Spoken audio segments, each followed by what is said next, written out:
Welcome back, everyone. At this point, I think we've all heard the recent quote from Giannis Antetokounmpo, but in reality, it is being taken way out of context. During an interview back on Sunday with Fox 32 Chicago, Giannis was proposed the question of if he would ever consider playing for the Chicago Bulls, in which he responded, "Down the line you never know, maybe I play for Chicago, but right now I am committed to Milwaukee."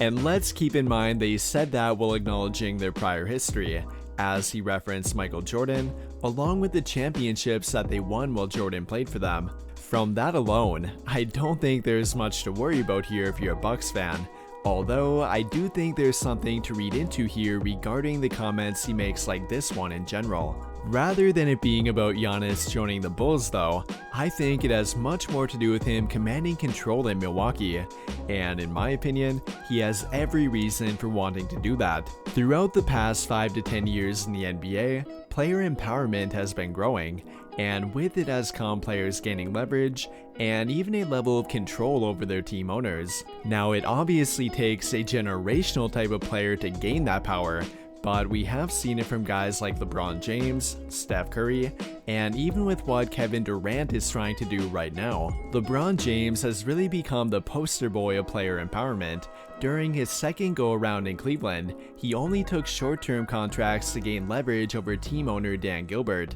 And up until that point, taking those kind of short-term contracts was relatively unheard of, as many believe the potential risk did not outweigh the reward. He definitely proved that to be wrong though, as LeBron arguably became more powerful and controlling of his team than any player in NBA history. Now I'm not saying that is the level of power that Giannis Antetokounmpo is at right now, or ever will be for that fact, but he is clearly taking a page out of LeBron's book here, and he's been quietly doing it for years now too, which has undoubtedly improved his situation in Milwaukee. I think we tend to forget that prior to winning a championship with them, Giannis was quietly threatening to leave Milwaukee.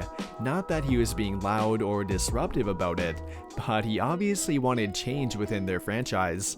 From everything that had been reported, he did not believe their ownership was truly committed to winning, as they repeatedly chose to keep their money rather than paying to keep their players. They most notably did that with Malcolm Brogdon, who had been a key piece of their team up until 2019, but rather than paying him, they let him walk to Indiana for nothing.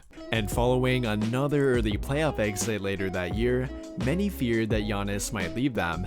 In fact, there were even real reports that he threatened to leave if they continued to underperform. A report that came out in 2019, which was later denied by Giannis, referred to him talking about potentially leaving Milwaukee if they continued to underperform, and while we have no idea if he actually said that or not, it shows how tense the situation was becoming. He later revealed that people close to him and even his own family were tempting him to leave as well, all of which he thought about prior to re-signing with them long term. And he did that in large part due to the changes that were being made. Rather than simply running it back with the same team, the Milwaukee Bucks traded for Jrue Holiday and almost traded for Bogdan Bogdanovic too. And although they did have to give up a lot to acquire him, and even pay him after that too, the addition of Jrue Holiday helped them win a championship. And while that one championship was great, that is not enough to keep Giannis happy forever. And I believe that is why he is continuing to put pressure on their ownership. He does not want them to revert back to their old ways, which many owners will do if they do not feel pressured to spend their money. And I absolutely love what Giannis is doing here. He is a generational type of talent, and he should really be treated like one too. Winning one championship was great, but he has many more of them in mind.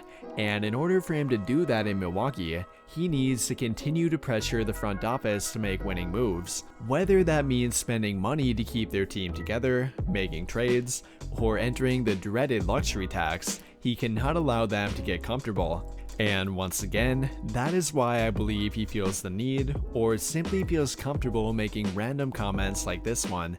Not that he actually plans on leaving, but that he wants to prevent the Bucks ownership from ever getting comfortable again. What do you guys think though? How do you feel about the Chicago Bulls comment from Giannis? And do you agree or disagree with my viewpoint on him trying to put pressure on the Milwaukee Bucks? Let me know your thoughts by commenting down below and we can talk about it there. That will do it for this video though.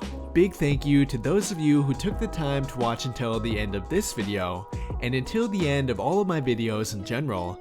I really hope you enjoyed it, and if you did, be sure to drop a like on the video, subscribe to the channel if you have not already, and turn on notifications to get notified right away when I drop a new video. But as always, thank you for watching and have a great day.